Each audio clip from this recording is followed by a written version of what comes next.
नमस्कार, India news Haryana में आप सभी का बहुत स्वागत है। मैं हूं आपके साथ पुनीता सिंह। इस बुलेटिन में बात करेंगे डेंगू के डंक की। दरअसल हरियाणा में बारिश बाढ़ के बाद अब बीमारियों ने प्रदेश में अपने पैर पसारने शुरू कर दिए हैं और इन बीमारियों में सबसे आगे है डेंगू और मलेरिया। हरियाणा के कई जिलों में डेंगू बड़ी तेजी से फैल रहा है और हालात ये हो गए हैं कि अस्पतालों में आम दिनों के मुकाबले मरीजों की संख्या में बड़ा इजाफा हुआ है। यानी जहां दिन में पिछले कुछ मरीज ही डेंगू मलेरिया के पहुंचते थे, वहीं अब अस्पतालों में अनगिनत मरीज आ रहे हैं, जिससे स्वास्थ्य विभाग भी सतर्क और अलर्ट है।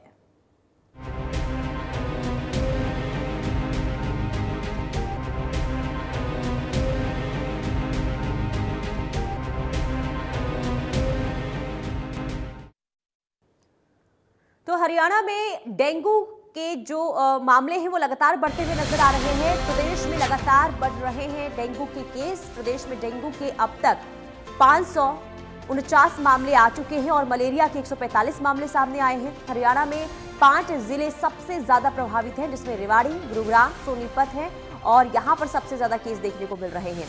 इसके अलावा रोहतक, करनाल में भी केस मिल रहे हैं। रेवाड़ी में 151, गुरुग्राम में 51, सोनीपत में 41 केस। इसके अलावा रोहतक में 41 और करनाल में 34 केस मिले हैं। कुल मिलाकर अलग अलग जिलों में इस वक्त डेंगू का डंक देखने को मिल रहा है। हालांकि लगातार ये भी प्रशासन की तरफ से कहा गया है, अस्पताल प्रशासन की तरफ से, कि हमने व्यवस्थाएं दुरुस्त कर ली है, लेकिन जिस तरीके से मरीजों की संख्या बढ़ी है वो चिंता सता रही है। क्योंकि पहले बाढ़ और बारिश का खतरा और इसके बाद जब बाढ़ और बारिश की वापसी हुई तो साथ में बीमारियां भी बाढ़ और बारिश ने छोड़ दी है। डेंगू की बात करें, मलेरिया की बात करें, यहाँ पर मरीजों की संख्या अब अलग अलग जिलों में बढ़ती हुई नजर आ रही है और सबसे ज्यादा जो स्थिति खराब है वो रेवाड़ी की है। 151 पेशेंट वहां पर मलेरिया और डेंगू के निकलकर सामने आए हैं। कुल मिलाकर देखिए अब अस्पताल को भी निर्देश दिए गए हैं कि आप व्यवस्था जो है वो दुरुस्त करके रखें। लगातार डेंगू के मामले और मलेरिया के मामले सामने आ रहे हैं, तो प्रदेश में डेंगू का प्रकोप लगातार बढ़ता हुआ दिख रहा है। अब तक डेंगू के 549 केस सामने आ चुके हैं। इसके अलावा मलेरिया के 145 मामले सामने आ चुके हैं। यानी कि बाढ़ और बारिश ने किस तरीके से, देखिए यहां पर पहले तबाही तो मचाई और अब बीमारियां भी साथ में लेकर आई है। बात 2024 की करें तो डेंगू के 600 मामले उस वक्त देखने को मिले थे बाढ़ और बारिश के बाद। 14 दिसंबर 2024 तक मलेरिया के 170 केस थे। तो कुल मिलाकर लगातार जिस तरीके से डेंगू और मलेरिया के पेशेंट की संख्या बढ़ती हुई दिखाई दे रही है, ये चिंता का विषय है और ऐसे में अस्पताल प्रशासन को पूरी तरीके से ये कहा गया है कि आप व्यवस्था अस्पतालों में दुरुस्त रखें। मलेरिया के 145 मामले सामने आ चुके हैं और डेंगू के मामलों में भी हर दिन इजाफा हो रहा है। हालांकि देखिए अगर हम बात पिछले साल की करें तो दिसंबर में डेंगू के जो मामले हैं या फिर मलेरिया के मामले हैं उसमें काफ़ी ज़्यादा संख्या देखने को मिली थी और अब क्योंकि सर्दियों का मौसम भी उसकी शुरुआत हो जाएगी और बाढ़ बारिश की स्थिति हमने देखी तो जो पेशेंट है, जो मरीज हैं, उनकी संख्या भी बढ़ सकती है, ऐसा भी अनुमान लगाया जा रहा है। तो प्रदेश में डेंगू का प्रकोप लगातार बढ़ता हुआ नजर आ रहा है और ये चिंता का विषय है।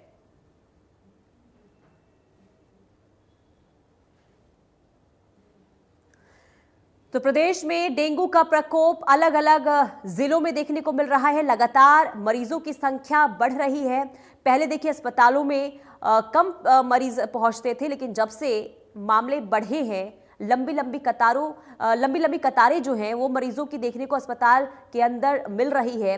ऐसे में अस्पतालों में भी ज़रूरत ये हो जाता है कि व्यवस्थाओं को चाक चौबंद रखा जाए ताकि अगर मामले बढ़ते हैं तो पेशेंट तक उपचार सही तरीके से पहुंच सके। लेकिन मामला वाकई जिस तरीके से बढ़ रहा है वो चिंता का विषय है, क्योंकि रोहतक की बात करें 41 और करनाल में 34 केस डेंगू और मलेरिया के मिले हैं। इसके अलावा हरियाणा में डेंगू की मरीजों की जो संख्या बढ़ी है उसने चिंता बढ़ा दी है सरकार के लिए भी, प्रशासन के लिए भी। और लगातार सरकार जो है अस्पतालों को निर्देश दे रही है कि आप तमाम तरीके से व्यवस्थाएं दुरुस्त रखें।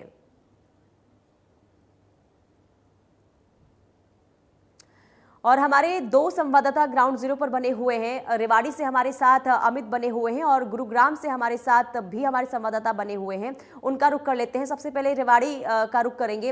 अमित, रेवाड़ी में सबसे ज्यादा देखिए इस वक्त जो मामले हैं डेंगू मलेरिया के वो सामने आ रहे हैं।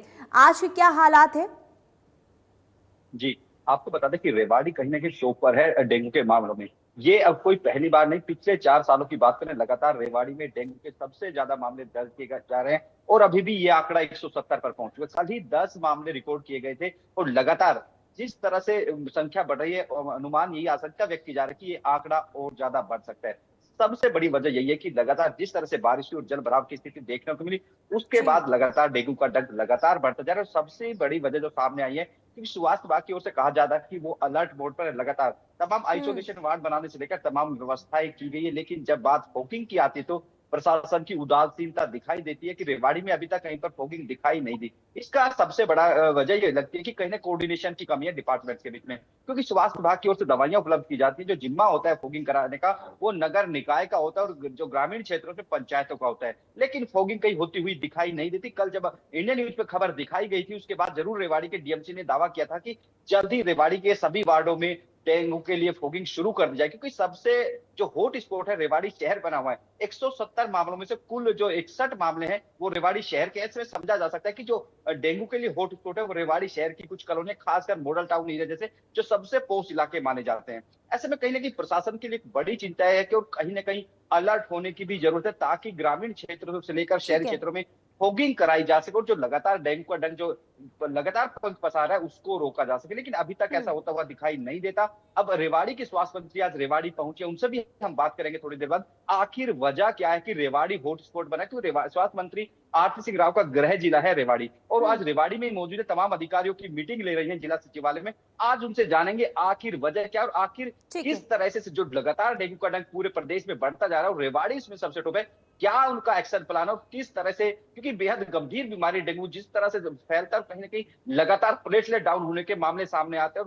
और उसके बाद प्रशासन की ओर से दावे किए जाते हैं कि जो प्लेटलेट्स के लिए व्यवस्था की गई, तमाम दावे जरूर होते हैं, लेकिन जमीनी स्तर की बात करें तो अभी भी बिल्कुल जमीनी स्तर पर वो तमाम वादे जो है फेल होते हुए नजर आते हैं। ठीक है, अब बने रहिए। गुरुग्राम चल लेते हैं। साहिल, गुरुग्राम में आज कितने आंकड़े हैं? देखिए, अगर फिलहाल आंकड़ों की बात करी जाए तो गुरुग्राम में अभी 51 केस जो है, यानी कि 51 केस डेंगू के हैं और 8 केस मलेरिया के हैं, जिसमें अभी सिर्फ 2 ही मरीज जो है वो गुरुग्राम के सिविल अस्पताल में भर्ती हैं। लेकिन अगर ये आंकड़े बढ़ते हैं, क्योंकि लगातार गुरुग्राम को जो मिलेनियम सिटी कहा जाता है, साफ सुथरी सिटी कहा जाता है, वो कहीं ना कहीं प्रशासन के दावे, सरकार के दावे फेल होते हुए नजर आए थे। अभी भी कई ऐसे इलाके हैं जहां पर जल भराव की जो स्थिति है वो वैसी की वैसी बनी हुई है, सीवरेज की ओवरफ्लो बनी हुई है। तो जो डेंगू का जो मच्छर है वो कहीं ना कहीं देखा जाए तो पानी में पनपता है। तो लगातार जो प्रशासन के दावे थे वो कहीं ना कहीं खोखले होते हुए नजर आए हैं। और यदि अगर डेंगू मलेरिया ज्यादा बढ़ते हैं तो एक तरीके से देखा जाए तो स्वास्थ्य विभाग के लिए चुनौती भी बन सकता है, क्योंकि कुछ ही दिन पहले इंडिया न्यूज की टीम जब सिविल अस्पताल में पहुंची थी तो वहां का जो पुराना डेंगू मलेरिया का जो वार्ड था उसकी हालत अगर आप देखते तो वो बहुत ही ज्यादा बुरी थी। लेकिन वहीं बताया जाता था, जब सीएमओ से बात हुई तो उन्होंने बताया था कि 20 बेड का इंतजाम किया हुआ है। लेकिन अगर इसी तरीके से डेंगू और मलेरिया का कहर गुरुग्राम के लोगों पर चलता रहा तो कहीं ना कहीं ये जो 20 बेड है ये कहीं ना कहीं देखा जाए तो कम भी पड़ सकते हैं। वहीं अगर बात करें कि विभाग की, तो विभाग सतर्क जरूर नजर आ रहा है। कई घरों में छापेमारी चल रही है, घरों की छतों पर जाकर सर्वे किया जा रहा है कि कहीं पे कोई ऐसा बर्तन तो नहीं पड़ा जहां पर पानी इकट्ठा हो जिसके कारण डेंगू का जो लार्वा है वो पनपे। और उसके बाद अगर बात करें कि फॉगिंग की बात करें तो फॉगिंग जरूर जो विभाग है वो करवा रहा है। लगभग 20 से 30 मशीनें छोटी हैं जिनसे फॉगिंग हो रही है। गुरुग्राम के कई इलाकों में फॉगिंग हो रही है और 4 मशीनें ऐसी हैं जिनका 6 घंटे का बैकअप है, यानी कि 6 घंटे लगातार वो डेंगू मलेरिया के रोकथाम के लिए जो फॉगिंग करती है वो चलती रहेगी। लेकिन वहीं अगर बात करें कि फिलहाल की, तो फिलहाल जो स्थिति है वो 51 केसेस पर है, जिसमें 2 जो मरीज हैं वो सिविल अस्पताल में है। लेकिन अगर यही अगर ऐसे ही इस तरीके से चलता रहा, डेंगू मलेरिया के केस बढ़ते नजर ठीक आए, है, तो यानी फिर कि मरीजों कहीं की ना कहीं संख्या देखा जाए तो आगे भी बढ़ प्रशासन के लिए सकती है चुनौती अगर बन पानी जाएगी। निकासी को लेकर कोई सख्त कदम नहीं उठाया गया। बहुत शुक्रिया तमाम जानकारी के लिए साहिल और अमित, आपका भी बहुत शुक्रिया तमाम जानकारी देने के लिए। तो कुल मिलाकर देखिए, हरियाणा में बारिश बाढ़ के बाद डेंगू के जो मरीज हैं उनकी संख्या लगातार बढ़ती हुई दिखाई दे रही है।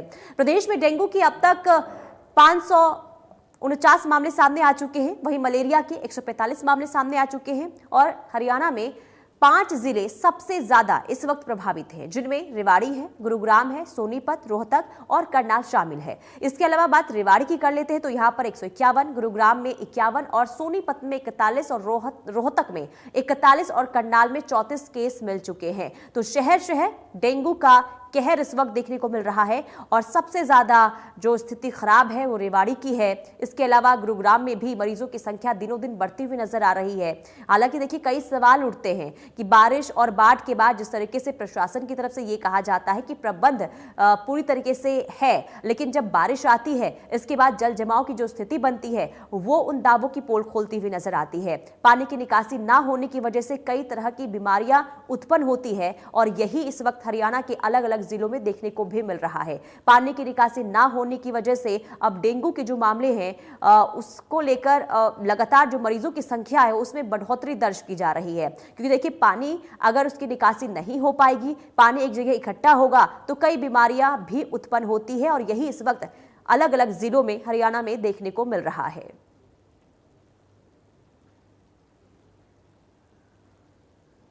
इधर डेंगू से हरियाणा के कौन से जिले सबसे ज्यादा प्रभावित हैं, आइए आपको ग्राफिक्स के जरिए वो भी बताते हैं, क्योंकि मामले बढ़ रहे हैं जो चिंता का विषय है। तो ग्राफिक्स के जरिए आइए समझ लेते हैं कौन से वो जिले। देखिए, रेवाड़ी की बात कर लेते हैं 151, गुरुग्राम में 51, सोनीपत में 41, रोहतक में 41 और करनाल में 34 पेशेंट हैं। और सबसे ज्यादा देखिए आंकड़े जो हैं मरीजों के वो रेवाड़ी में दर्ज किए गए हैं, इसके बाद गुरुग्राम, इसके बाद सोनीपत, इसके बाद रोहतक और करनाल में अभी 34 पेशेंट हैं। लेकिन ये संख्या और भी बढ़ सकती है अगर पानी निकासी को लेकर अब भी कोई कदम नहीं उठाया गया तो। हालांकि देखिए, पिछले साल की हम बात करें तो कई मरीज जो है उस दौरान भी देखने को मिले थे बाढ़ और बारिश के बाद, और अब भी लगातार जिस तरीके से संख्या बढ़ रही है मरीजों की वो वाकई में चिंता का विषय है। हालांकि स्वास्थ्य विभाग की ओर से कितनी तैयारियां की गई है ये भी देखना काफी अहम होगा। इधर डेंगू के क्या लक्षण होते हैं आपको ग्राफिक्स के जरिए वो भी दिखाते हैं। तो देखिए, डेंगू के लक्षण भी जान लेना बेहद जरूरी हो जाता है। देखिए, तेज बुखार और 102, 105 डिग्री तक तेज बुखार होता है। अगर ऐसे लक्षण होते हैं तो आप सतर्क हो जाएं। इसके अलावा आपको बता दें कि देखिए, वॉमिटिंग या फिर जी मिचलाना भी इसके संकेत हो सकते हैं। यानी कि अगर तेज बुखार होते हैं या फिर आपका जी मिचलाता है, वॉमिटिंग जैसी अगर आपको फीलिंग आ रही है तो आप समझ सकते हैं कि लक्षण डेंगू के हैं। मांसपेशियों, जोड़ों और हड्डियों में दर्द होना भी ये संकेत देता है। इसके अलावा शरीर पर रैशेज आने शुरू हो जाते हैं। अगर इस तरीके के लक्षण हैं तो आप तुरंत डॉक्टर से संपर्क करें और एहतियात बरतें। देखिए, आंखों के पिछले हिस्से में दर्द होना भी शुरू हो जाता है। तो तमाम ये लक्षण जिसके जरिए आप ये पता लगा सकते हैं कि क्या कहीं डेंगू तो नहीं है। अगर आपको ऐसा लगता है तो आप तुरंत जाकर डॉक्टर से संपर्क कर सकते हैं। तो खून की उल्टी होना या फिर मन मिचलाना, शरीर में स्वेलिंग होना, ये लक्षण डेंगू के हैं और ये गंभीर लक्षण है। देखिए, अगर हल्के लक्षण होते हैं वो भी हमने आपको बताए। अगर डेंगू के गंभीर लक्षण होते हैं तो थकावट, बेचैनी या फिर चिड़चिड़ापन महसूस करना भी हो सकता है। इसके अलावा खून की उल्टी और उल्टी करने पर ब्लीडिंग होना और आंखें लाल हो जाना भी डेंगू के गंभीर लक्षण में आता है। इसके अलावा पेट दर्द होना, कई बार वोमिटिंग होना, अगर आप कुछ खाते हैं तो वो डाइजेस्ट सही तरीके से नहीं होना, ये भी गंभीर लक्षण है। इसके अलावा नाक या फिर मसूड़ों से खून बहना भी गंभीर लक्षण में आता है। अगर आप इस तरीके से किसी भी परेशानी से जूझ रहे हैं तो आप तुरंत डॉक्टर से संपर्क करें। इसके अलावा सबसे ज्यादा देखिए रिस्की जो है वो नवजात शिशु के लिए, छोटे बच्चे के लिए ये रिस्की हो जाता है। वहीं क्रॉनिक मेडिकल स्थिति वाले लोग भी, उनके लिए भी ये जो डेंगू की जो बीमारी है वो काफ़ी खतरनाक साबित हो सकती है। इसके अलावा हार्ट, अस्थमा और डायबिटीज़ के जो पेशेंट हैं उनके लिए भी डेंगू के जो लक्षण होते हैं वो खतरनाक होते हैं। बच्चों पर, युवाओं के इन्फेक्शन होने का खतरा भी ज्यादा हो जाता है। और ऐसे में कहा जाता है कि बच्चों को थोड़ा संभल कर इस दौरान रखा जाता है, खास करके बाढ़ और बारिश के दौरान। देखिए, डेंगू के हल्के लक्षण हमने आपको बताए, गंभीर लक्षण आपको बताए। इसके अलावा कौन से ऐसे लोग हैं जिन पर सबसे ज्यादा डेंगू के का जो प्रभाव है वो देखने को मिलता है, और जरूरी ये होता है कि बारिश में आप खुद को सावधान और सतर्क रखें।